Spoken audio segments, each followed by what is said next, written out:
Hi అండి, నేను మీ శ్రవంతి గోనె. నేనైతే పెరుగు తోడేసే విధానం చూపిస్తున్నానండి. చాలామందికి తెలిసే ఉంటుంది, తెలియని వాళ్ళ కోసం అయితే చెప్తున్నాను. నేనైతే ఇలా సింపుల్గా చేసుకుంటాను. సో రిజల్ట్ మీరే చూడండి. ఆ పెరిగే కదా అని కొట్టి పడేయకండి. పెరుగు మన హెల్త్కి ఎంత మంచిదో చెప్తాను నేను.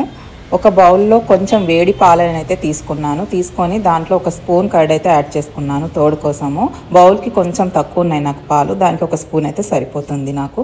సో ఈ పాల మీద మూత పెట్టుకొని నైట్ అంతా ఉంచుకున్నాను. నైట్ 10:30కి అట్లా వేసుకున్నాను తోడు నేను. సో దీన్ని మనం మార్నింగ్ లేసి చూద్దాం. నెక్స్ట్ డే మార్నింగ్ నేను ఓపెన్ చేస్తున్నాను.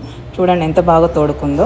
సో పెరుగు అనేది మనకి చాలా మంచిదండి, అది అవసరం కూడా. అది చాలా మంచి ప్రోబయోటిక్ అనమాట. దాంట్లో గుడ్ బ్యాక్టీరియా ఉంటుంది.